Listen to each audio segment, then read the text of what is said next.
வந்து பைபிள் வாசிக்கிற பழக்கம் எனக்கு எப்பவுமே வந்து. அது அது இலக்கியத்துக்குள்ளே வர மாதிரி எனக்கு தெரியல. அந்த ஒரு அது இல்லாமல் முடியவே முடியாது. அதுவும் எங்கள் சைடில் every father is a hero to his son பாங்கல்ல, அது மற்றவங்களுக்கு எப்படி எனக்கு தெரியாது, எனக்கு 100% அது உண்மை. இவர் இந்த படம் இது யாருன்னு சொல்லுங்களேன். நீங்கள் சொல்லுங்களேன். இது ஒரு மிக முக்கியமான கேள்வி, நல்ல கேள்வி. இது ஒரு படைப்பாளியின் பங்கு சமூகத்தில் என்னவா இருக்கணும்? மிக கடினமான கேள்வி.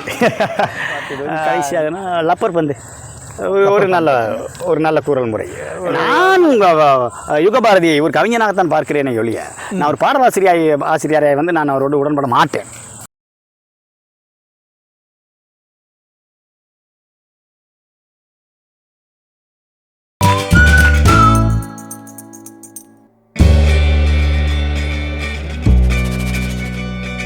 வர்றீங்கள கவிதைகள், அதுக்கு முக்கியமாக அந்த காட்சிகளும் கருவும் எங்கேருந்து கிடைக்குது? பெரும்பாலும் வந்து எல்லாம் சொல்லுவாங்க, நான் இயற்கையை பார்த்து அந்த மாதிரி சொல்லுவாங்க. நான் கொஞ்சம் டிஃப்ரெண்ட்டு. எப்படின்னா, நான் ஒரு புத்தகம் ஒரு நாவல் நான் வாசிக்கிறேன் அப்படின்னாலே பக்கத்தில் வந்து ஒரு பேப்பர் பேனை வச்சுட்டே இருக்கேன். அதில் ஏதாவது ஒரு வார்த்தைகள் இருக்க கவிதை எனக்கு காட்டப்படும். நான் அதை எழுதி வச்சுக்கிறேன். அதை அப்போ ஒரு 100 பக்கம் நான் வாசிக்கிறேன் அப்படின்னா எப்படியும் ஒரு 10 ஹிண்ட்டாக அதில் கிடச்சிடும். அதை வச்சுக்கலாம். அதை வச்சுட்டு அப்புறம் வேறு ஏதாவது தருணங்களா அந்த இது இப்போ மாமரம் அப்படின்னு சொல்லி அந்த இது வந்து எனக்கு அதிலே தோணிடும்.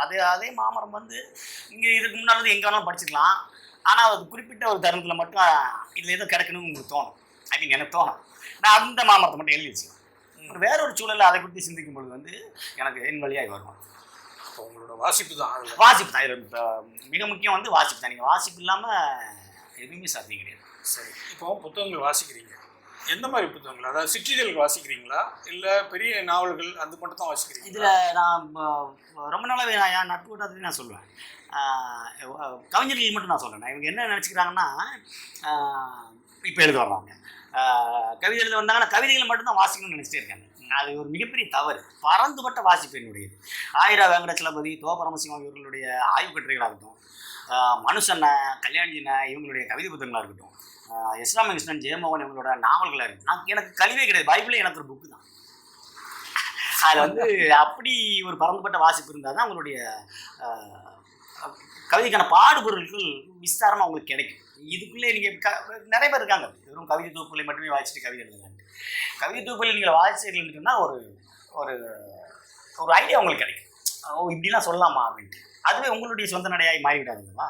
கண்டிப்பாக இப்படி சொல்லப்பட்டிருக்கு. அந்த மாதிரி ஏதாவது ஒரு நாட்டில் எழுதும்போது இப்படி சொல்லலாமா அப்படிங்கிற ஒரு கேள்வி வரும்பொழுது அதற்கு ஒரு உதாரணமாக ஒரு கவிதை உங்களுக்கு ஞாபகம். அதுதான் கவிதை வாசிக்கிறது.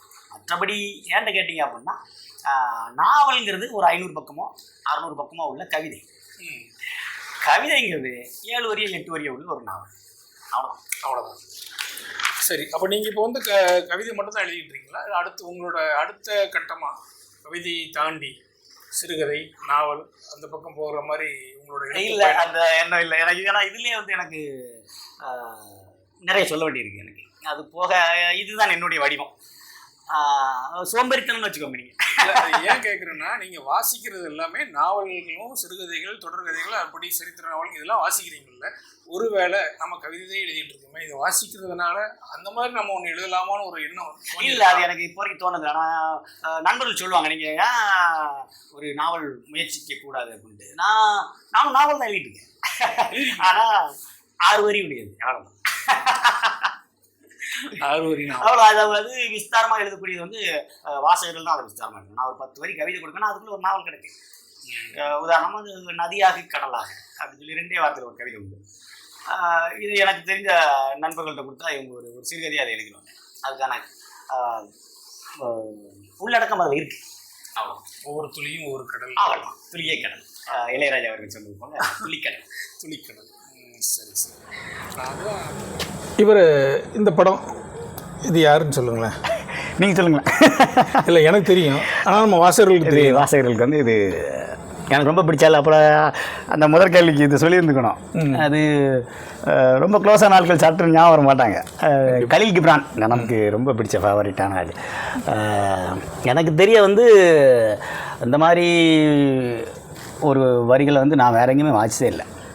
அது கலீல் கிப்ரான். அது இந்த பையன் வரைஞ்சது. ஃபேவரட் கேட்டிங்களா? கலீல் கிப்ரான் தான். பிடிச்சமான எழுத்தாளர்கள்ல பயங்கரமான அவரோட புத்தகங்கள் நிறைய இருக்கு. அவரோட கம்ப்ளீட் எடிஷன் என்கிட்ட இருக்கு. முழு 12 புத்தகங்கள் இருக்கு. சிறப்பு. சரி, இப்போ சமூக ஊடகங்களில் எழுதுறாங்க, ஒவ்வொருத்தரும் அவங்களுக்கு தனக்கு தோன்றதெல்லாம் எழுதுறாங்க. அப்படி எழுதி வர்ற அந்த எழுத்துக்கள் குறித்து உங்களோட பார்வை என்ன?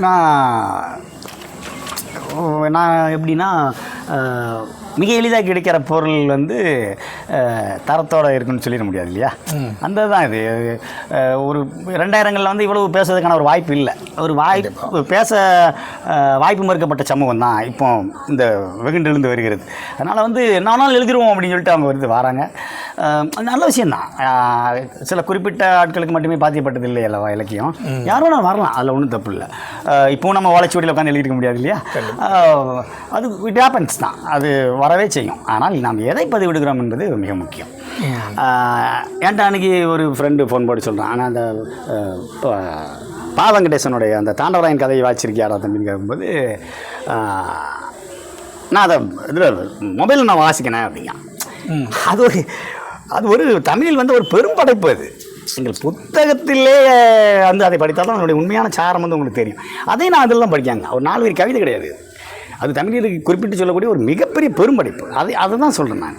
இவர்கள் எல்லாவற்றையுமே வந்து டிக்ஷனரி தமிழ் அகராதிகள் எத்தனை விதத்தில் இருக்குது கிடையாது. டக்குன்னு அவங்க டைம் சேவ் பண்ணு சொல்கிறாங்க. அது அப்படியா இல்லை. நீங்கள் தமிழ் அகராதி எடுத்து ஒரு வார்த்தைக்கு நீங்கள் அர்த்தம் பார்க்கும்பொழுது அதோட தொடர்புடைய 10 வார்த்தைக்கு உங்களுக்கு தெரிஞ்சிடும். அந்த இதை விட்டுறாங்க அவங்க.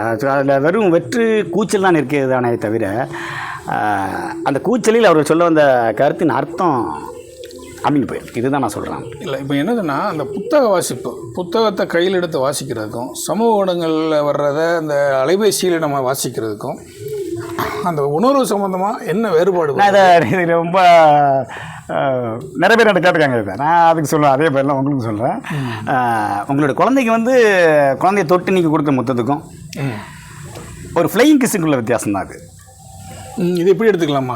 ஒரு புகைப்படத்தில் கொடுக்குற கணத்தில் கொடுக்குற வித்தியாசம் இருக்குல்ல, இந்த வித்தியாசம் தான். இதை தவிர நீங்கள் எத்தனை அறிவியல் முன்னேற்றங்கள் உங்களுக்கு வந்திருந்தாலும் அந்த புத்தகத்தினுடைய அந்த வாசனை அது வந்து எந்த இதாலும் கொடுத்துடவே முடியாது. அதுக்கு ஈடியனே கிடையாது அதற்கு. அதுதான் நான் சொல்கிறேன். ஆனால் 2K கிட்ஸ் வந்து கோவப்படலாம் இதுக்கு. அது தனி. நீங்கள் ஒரு கவிதையை வந்து ஒரு அலைபேசியில் வந்து நீங்கள் வாசிப்பதற்கும் அதுவே எழுத்தோடையும் போட்டு ஒரு புத்தகத்தில் வாசிப்பதற்கும் அதே கவிதை என்றாலும் இது கொடுக்குற அந்த இன்பம் வேறு, உணர்வுபூர்வமாக இருக்கும். அப்போ புத்தக வாசிப்பு தான் முக்கியம். புத்தக வாசிப்பு தான் முக்கியம். அதுவும் எதில் வாசிக்குங்கிறது முக்கியம். ஓ, சரி சரி சரி. எந்த இலக்கிய வகைமைனாலும் சரி, எந்த இலக்கிய படைப்புனாலும் சரி, சரி நீங்கள் புத்தகங்களை வாசிங்க. கலீல் ஜிப்ரான் பற்றி பேசுனீங்க, அதனால் எனக்கு இந்த ஒரு கேள்வி வந்துச்சு. இப்போ ஒரு படைப்பு காலம் கடந்து நிற்கணும் அப்படின்னா நம்ம எப்படி எழுதணும்? காலம் கடந்து நிற்கணும் அப்படின்னு சொல்லி நினச்சிக்கிட்டு எழுதக்கூடாது. அப்போ எழுத்து அதை நான் அப்படித்தான் புரிந்து கொள்கிறேன். அது எழுத்தாளனுடைய கையில் இல்லை என்று தான் நான் சொல்லுவேன். அது தனக்கான எத்தனை நாள் தன்னுடைய வீரியத்தை வந்து அது தக்க வைத்துக் கொள்வது என்பது அந்த படைப்பிடம் தான் இருக்கிறது. அதை எழுதியவனுக்கு கூட அது தெரியுமா என்றால் என்கிட்ட கேட்டால் அது சந்தேகம் தான். அது நம்ம வள்ளுவரை எடுத்துக்கிட்டிங்கன்னா அவர் நினச்சிப்பாரான்னு எனக்கு தெரில. ஆனால் ஒரு ஆகச்சிறந்த எழுத்தாளன் அப்படி அந்த நோக்கத்துக்கான எழுதுறது இல்லை. காலம் கடந்து நிற்க வேண்டும் என்றெல்லாம் இல்லை. அவன் தனது தன்னுணர்வை, தன்னுடைய உள்ளுணர்வை தான் அவன் எழுதுகிறான். அதனுடைய வீரியம் சார்ந்தது, அந்த உண்மைத்தன்மை சார்ந்தது. ஈவன் அந்த எழுத்தாளனுக்கே கூட இது புதிர் தான். இது நிற்குமான்னு கேட்டால் தெரியாதுன்னு தான் சொல்லுவான். அப்படி தான் சொல்ல முடியும். அது கலீல் ஜிப்ரான் நம்ம இப்போ பாராட்டுறோம். அவர் எனக்கு நேரம் போலையா நான் சும்மா எழுதினேயான்னு கூட அது சொல்லலாம். தெரிஞ்சது. அந்த ஜி நாகராஜனுடைய இந்த நாளை மற்றும் ஒரு நாளை அந்த நாவல் இருக்குல்ல, அந்த அந்த ப்ரோட்டகனிஸ்ட் அந்த ஹீரோட்ட வந்து ஒரு கேள்வி வரும். நிறைய அநியாயம் பண்ணிட்டு, ஐ மீன் அவனுடைய வாழ்க்கை முறை அது கேட்கும்போது, அது கேட்கும்போது ஏன் இப்படி பண்ணுற அவங்க கேட்கும்போது கொழுப்பு தான்மா எதார்த்தமா. ஆமாம், அதுதான் நாங்கள் உண்மை. அதில் என்னத்தை சொல்ல, அவனுக்கு அவன் செய்வது நியாயம். அது போன்று உங்களுடைய படைப்புகளுக்கு நீங்கள் உண்மையாக இருந்தால் நிற்கலாம். ஒருவேளை அறுதிட்டெல்லாம் சொல்லிவிட முடியாது. அந்த எண்ணம் வருகிற பொழுதே அந்த படைப்பு தன்னுடைய என்ன சொல்கிறது, அந்த வீரியத்தை இழந்து போகிறது தான் நான் சொல்லுவேன். அந்த நோக்கம் இருக்கக்கூடாது அவனுக்கு, ஒரு படைப்பாளனுக்கு. இப்படி எடுத்துக்கலாமா? அந்த படைப்பு வெளிவந்த அந்த காலத்தை பொறுத்து, அந்த காலச்சூழல் குறித்து நம்ம காலம் தாண்டி நிற்கிறத பற்றி பேசுகிற பொழுது இருக்கவே செய்கின்றன. புதுமை பித்தன் இப்பவும் புதுமை பித்தன் தான். அதுதான் கேட்டேன். கேட்டீங்கன்னா அது அவருடைய காலகட்டத்தில் வச்சு பார்த்தாலுமே அவர் சொல்லும்போது புதுமை பித்தனோட ஞாபகம் வருது. உங்கள் கதை வந்து எனக்கு புரியலையா? அப்பாடா நல்ல வழி புரியலை அப்படிம்பாரு. நான் 100 வருஷம் வந்து முன்னால் வந்து பிறந்துட்டேன் அப்படிங்கிற மாதிரி ஒரு பதிவு பண்ணுறாரு புதுமை பித்தன் சொல்கிறாரு. அந்த தொங்குசி ரகுநாதனுடைய புதுமை பித்தன் வாழ்க்கை வரலாறு அது வருது. எல்லா பெரும்படைப்பாளர்களுமே தன்னுடைய 100 வருடங்கள் கழித்து பிறக்க வேண்டியவர்கள் தான். அவங்க முன்னாலே பிறந்துடுறாங்க. அதுதான் அவர்களுக்கு அந்த 100 வருடங்கள் வந்து காலம் கடந்திருப்பதாக நாம் எடுத்துக்கொள்கிறோம். அதுதான் விஷயம். புதுமை பித்தன் இப்பொழுதும் புரியாத வாசகர்கள், அதிதீவிர வாசகர்கள் என்று தங்களை சொல்லிக்கொள்ள ஆட்கள் இப்பொழுதும் புதுமை பித்தனை புரியாத ஆட்கள் இருக்க வச்சுக்கிறார்கள். சரி சரி, அதுதான் விஷயம். ஒரு படைப்பாளியின் பங்கு சமூகத்தில் என்னவா இருக்கணும்? மிக கடினமான கேள்வி. அரசியல் தலையீடுகள் வந்து இருக்கவே செய்கிறது. இந்த ஜாதி மதம் அரசியல் இதை சாராது ஒரு படைப்பை வந்து எதுக்கு படைத்து இருக்கவே செய்யும். அது அவ்வளவு வீரியமாக வந்து வெளிப்படுகிற பொழுது அந்த படைப்பாளன் வந்து அரசியல் சார்ந்தவனாகவோ ஏதோ ஒரு அமைப்பை சார்ந்தவனாகவோ ஆகிவிடுகிறான். இந்த பயம் எல்லா படைப்பாளிக்கும் இருக்குது. நம்ம பாடுபொருள் வேறு எடுத்துக்கிறோமே அப்படிங்கிற மாதிரி ஒரு சூழல் இருக்கும்போது சமூகம் சார்ந்து என்ன ஒரு கட்டுப்பாடுகள் அவன் அறியாமலே தனக்குள்ளாகவே அவன் வந்து விதித்து கொள்கிறான். சில எல்லைகளை தாண்டிவிடக்கூடாது அப்படிங்கிற ஒரு விழிப்புணர்வு அவன்கிட்ட இருக்குது. அந்த பட்சத்தில் வந்து சமூகத்தின் மீதான ஒரு தான் மிகச்சரியாக எதை சொல்ல வருகிறானோ அதை அவனால் சொல்ல முடியாமல் போய்விடுகிறது. அதுதான் விஷயம். உட்காருங்க. இப்போ ஒவ்வொரு படைப்பாளிகளுக்கும் ஒவ்வொரு அடையாளம் இருக்குது. உங்களுக்குன்னு ஒரு அடையாளம் என்னவா இருக்கும்? தெரியல, அதை நீங்கள் தான் சொல்லணும். வாசிக்கிறது தான் அடையாளம். என்னுடைய கவிதை தான் என்னுடைய அடையாளம். ஏதோ ஒரு வரி, ஏதோ ஒரு மனிதனை வந்து ஏதோ ஒன்று செய்தே ஆக வேண்டும். இது முன் தீர்மானம் செய்யப்பட்டு திட்டமிடப்பட்டுலாம் இது எழுதப்படாது ஒரு நல்ல படைப்பு. யாரை போய் எப்படி சென்று தைக்கும் ஒரு அம்பு என்று வில்லுக்கு தெரியாது. எய்தவனுக்கும் என்கிட்ட கேட்டால் தெரியாதுன்னு தான் சொல்கிறேன். குறி வச்சதான் தானே. பெரும்பாலான அந்த இலக்குகளை போய் அடைகிற அம்புகள் குறிப்பார்த்து எய்யப்பட்டவை அல்ல. கைப்பிழைத்து கூட அந்த அம்பு விடுபட்டு அல்ல. It happens. அது குறிப்பிட்ட இலக்கு என்கிற ஒரு எண்ணம் வருகிற பொழுதே படைப்பு தன்னுடைய சாரத்தை இழந்து விடுகிறேன். என்னுடைய வரி உங்களை வந்து பாதித்தால் சந்தோஷம், பாதிக்கவில்லை என்றால் ரொம்ப சந்தோஷம். சரி, ஒரு கவிதை ஒரு வாசகனை தட்டி எழுப்ப முடியுமா ஒரு கவிதையால்? அதனுடைய பிரதான நோக்கம் அது அல்ல. அதை நாம் நிறைய கருத்தாடல்கள் இருக்குது. ஒரு கவிதை இதை தான் சொல்லணும், ஏதாவது சொல்லி ஆகணும் அப்படிங்கிற மாதிரிலாம் எனக்கு தோணலை. நான் என்னுடைய வரி உங்களை ஏதாவது செய்தது என்று சொன்னால் சந்தோஷம், மறுபடியும் அதுதான். ஆனால் அந்த உங்களை திட்டமிட்டு உங்களை குறிவைத்து எய்யப்பட்ட அம்பு அது கிடையாது. கவிதை தான் ஒரு கவிதையாய் நிலைத்திருப்பதற்கு மட்டுமே விரும்புகிறதே அன்றி யாரையும் சுஜாதா சொல்லுவாப்பில் அழகாக ஒரு பிள்ளை கூட உங்களால் புள்ளி நுனியை கூட உங்களால் வளைக்க முடியாதுங்கிறத கொஞ்சம் போக தெரிஞ்சுக்கிறீங்கன்ட்டு கபிலன் வைரமுத்தோட புத்தகத்துக்கு மனிதனுக்கு அடுத்தவன்னு சொல்லி ஒரு தொகுப்பு அந்த புத்தகத்தில் பதிவு பண்ணுவார். 300 எழுதுப்பார். அவர் வானவில்லை வளைப்பேன் அப்படிங்கிற மாதிரிலாம் வரும். அதில் சுஜாதா சொல்லுவார், தம்பிக்கு போக தெரியும் ஒரு பிள்ளை கூட வளைக்க முடியாதுன்ட்டு. இங்கே அதுதான் விஷயம். நோக்கமற்றது கல்வி, அதுதான் அதனுடைய நோக்கம். இது சார்ந்த ஒரு கேள்வி. அதாவது கவிதை மட்டும்தான் இல்லை, பிற படைப்புகளாலும் ஒரு வாசகனை தட்டி எழுப்ப கண்டிப்பாக. ஆனால் இங்கே இது படைப்பாளன் தான் சொந்தம் கொண்டாட முடியாது. அதுதான் இங்கே விஷயம். உங்களை மாரிமுத்து அண்ணனை வந்து கிளந்தலை செய்ய வேண்டும், ஒரு இனத்தை வந்து தட்டி எழுப்ப வேண்டும் என்ற நோக்கமெல்லாம் அவன் வந்து அவனுக்கு இருப்பதை போன்று எனக்கு தோன்றவில்லை.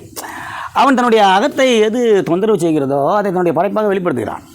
அதை படிக்கிற வாசகனும் அதே அளவுக்கு தொந்தரவுக்குள்ளான் என்று சொன்னால் நீங்கள் சொல்கின்ற மாற்றம் நிகழ்கிறது. அப்படி உணராத பட்சத்தில் அந்த மாற்றம் நிகழாமல் போகிறது. இதை நான் இப்படித்தான் பார்க்கிறேன். அதை விட்டுட்டு இந்த நோக்கத்துக்காண்டி தான் வந்து இந்த படைப்பு எழுதப்பட்டதுன்னு சொல்லி அவ்வளோ துல்லியமாக ஒரு எழுத்தாளனால் சொல்ல முடியுமா என்றால் என் வரையில் முடியாது என்று தான் நான் சொல்லுவேன். அது அவனுடைய அகம் சார்ந்த கேள்விகள். உங்களுக்கு இருக்குல்ல, அறச்சீற்றம் இருக்குது, எனக்கு இருக்குது, நண்பர்களுக்கு இருக்குது. அவங்கவுங்க வெளிப்பாட்டு முறைகள் தான் வேறு தவிர ஆனால் உள்ளார்ந்த ஒரு விஷயம் இருக்க தான் செய்யுது. யாராவது ஒருத்தனை போய் ஏதாவது செஞ்சிடாதா அப்படிங்கிற ஒரு இருக்குமே தவிர அது விழுக்காட்டு அளவில் வந்து மிகவும் குறைவு. 100 விழுக்காடு என்று சொன்னால் அது ஒரு 2% 3% தான் இருக்குமே தவிர பிரதான நோக்கம் அதுவாக இருக்க வாய்ப்பில்லை என்று எனக்கு தோன்றுகிறது. மகிழ்ச்சி. 2000 வருடங்கள் ஆகியிருக்கிறது திருக்குறள் இன்றும் சென்றடையவில்லை. ஏன்னா நான் நேற்றிலேயே புத்தகம் போய் சென்றடைய வேண்டும் என்று நான் என்பது எவ்வளோ பெரிய ஒரு பெரும் பிழை. அண்ணே இப்போது அந்த தலைப்பு குறித்துலாம் சொன்னீங்க. அதெல்லாம் பார்த்தா எனக்கே இப்போ உடனடியாக ஒரு கவிதை வந்தால் நல்லாயிருக்கும் சொல்ல முடியும்னு நினைக்கிறேன். ஏன்னா நீங்கள் இவ்வளோ பண்ணியிருக்கிறீங்க. ஒவ்வொரு தலைப்புக்கும் ஒவ்வொரு கவிதை இருக்கு. ஐயோ அதெல்லாம் மனம் வைக்கணும். இது வரைக்கும் எல்லாம் சொல்லியிருந்தீங்க. நம்ம வாசகர்கள் பார்வையில் ஒரு எழுத்தாளர்னா ஒரு படைப்பாளர்னா அவங்களுக்கு நீங்கள் என்ன சொல்ல விரும்புகிறீங்க? எந்த எழுத்தாலும் நம்பாதீங்க. உங்களையுமா? இதை என் ஒரு நிமிஷம் கட் பண்ணுங்க.